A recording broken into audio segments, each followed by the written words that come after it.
One of the most intriguing things about hypnosis is the power of association. Just one word can already set something into motion within that mind. Almost like one pebble can start ripples in the surface of water when it gets dropped inside. Hypnosis is full of examples like this. Words that drop into our minds almost unnoticed, but that touch something so deeply rooted in our heads, setting into motion what quickly turns into an irresistible wave of reactions. Of course, those reactions are different for everyone, because every mind is different, but that just makes it so much more powerful, doesn't it? If hypnosis can bring forth different reactions for different people, then doesn't that mean it will inevitably bring out exactly the reactions you associate with hypnosis the most? Of course it does. Which begs a truly fascinating question, doesn't it? What does this pretty head here associate with hypnosis? What sort of waves will wash through that brain if I picked up a word like trance and dropped it into all those flowing thoughts? Would it simply sink right past awareness, falling deeper and deeper without even leaving any noticeable traces? Or would my word stir up slow, subtle waves that spread and spiral further and further within that head as I speak? There are so many concepts entwined with being hypnotized that no matter where in that brain the word drops, it effortlessly bounces into some of them. Whether it be the sight of glassy eyes, blinking slower and slower on that descent into sleep, or the dull thud of arms flopping as they grow heavy and limp, the noise of bodies sagging into pillows like a puppet with its strings cut, or maybe the bubbly freedom of an empty head as thoughts melt into a placid, transfixed smile. We've all seen at least once what a positively entranced person looks like. And the fun thing about brains is that they hold on to what they enjoy, which makes it so delightfully simple to coax those impressions back to the surface of your mind, where they can swirl and float in any which way that comes naturally to them. But not only my words have this effect on this lovely mind of yours, because brains are so incredibly skillful that they can mirror what they observe in others. Just imagine the soft, befuddled murmur of a blank mind as it loops a mantra. The surprised acceptance of repeating the truths that I drop into that head. Gosh, just the echo of the memory can be enough to give one shivers, can't it? How much more captivated would that head become if your lips found themselves whispering along each time I drop another enchanting word into that open mind? Perhaps the answer is closer than a thought. Perhaps close enough already that it waits, poised to fall into place with a simple, compelling snap.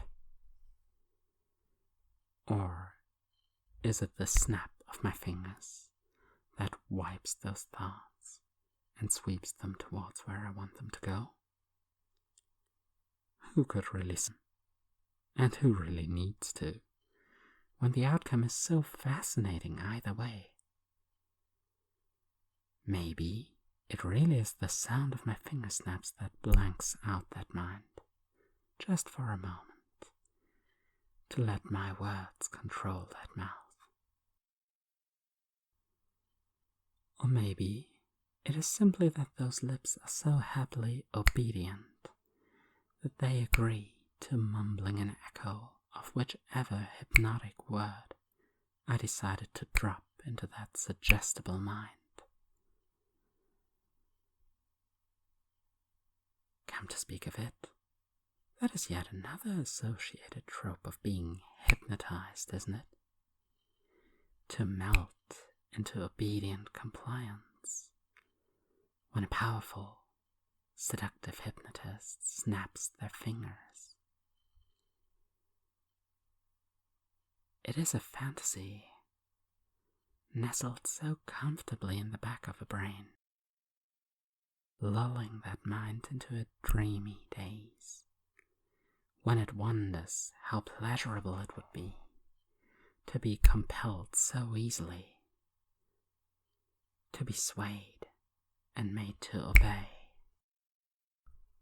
with a simple, quick, innocent snap. But as with all fantasies that dwell in the depth of your mind, hypnosis can take this one and pull it into reality for however long that feels safe and reasonable to happen.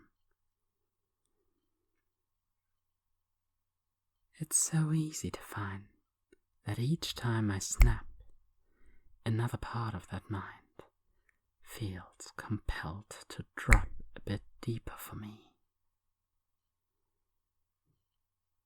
In fact, it is so natural that even now, those dazed lips can form the words that resonate with them the most each time I snap my fingers. I wonder, how does it sound to those ears? Does that head notice how your voice has become laced with obedience and vacant compliance? Can that body feel the tingling joy of being so deep and docile for me? Such an endearing trope, isn't it? A hypnotized thrall that feels so happy to follow my suggestions and repeat hypnotic words as they become the thrall's new truth.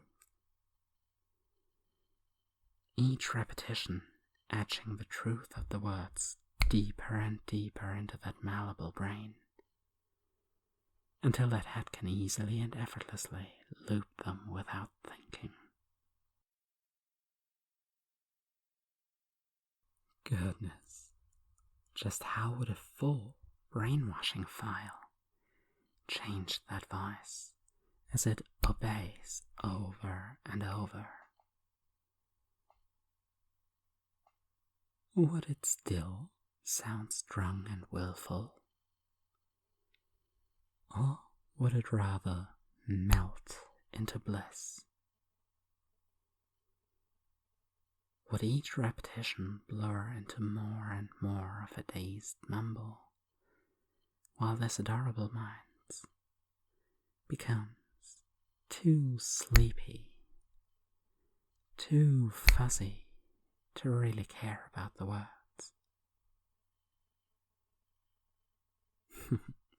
It is easy enough, I agree. After all, the most magical thing about hypnosis, in my opinion, is how the words themselves were never truly that important.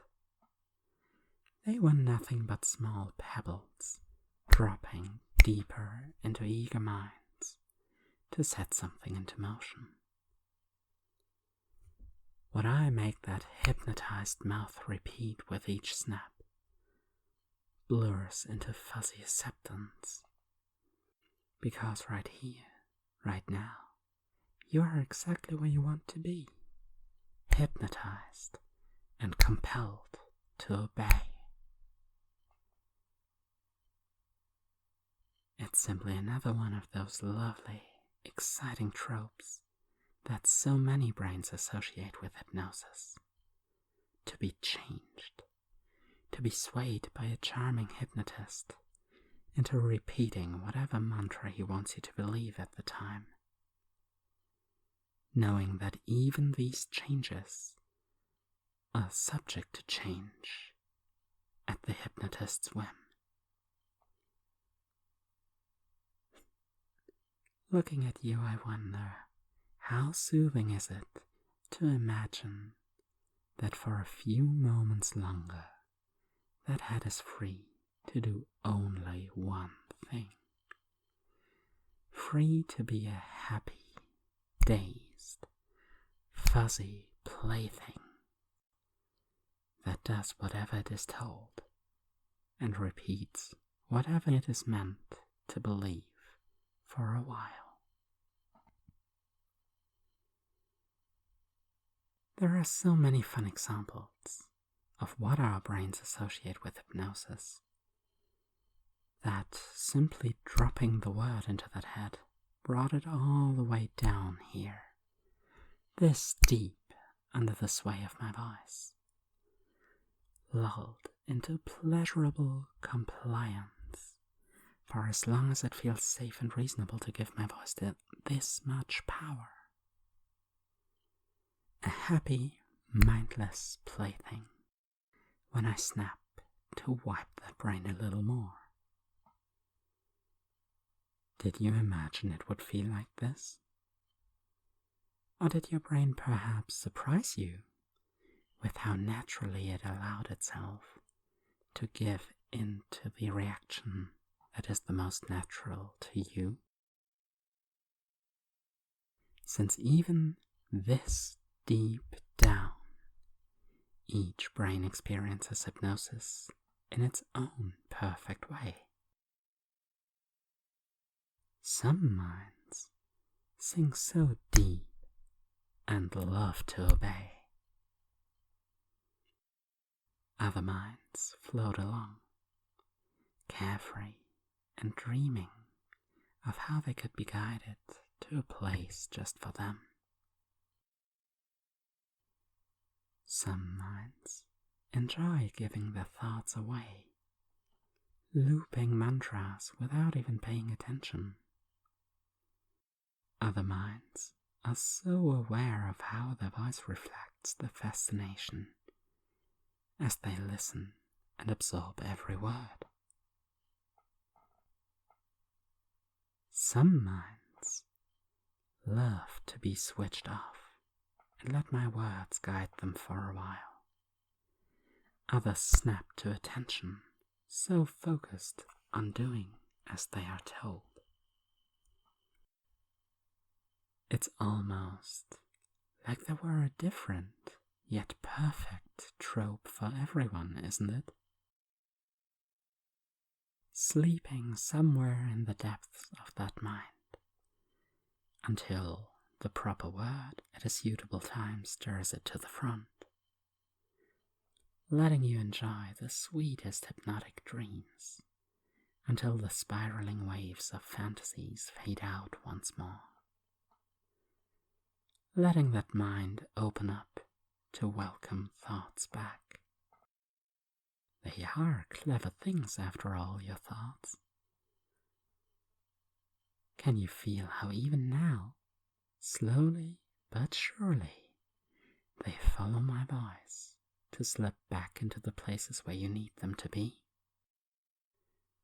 They've learned to return so easily and effortlessly when it is time for that to happen, until, as swiftly as they went under for me, they can follow these words all the way back to being up and awake.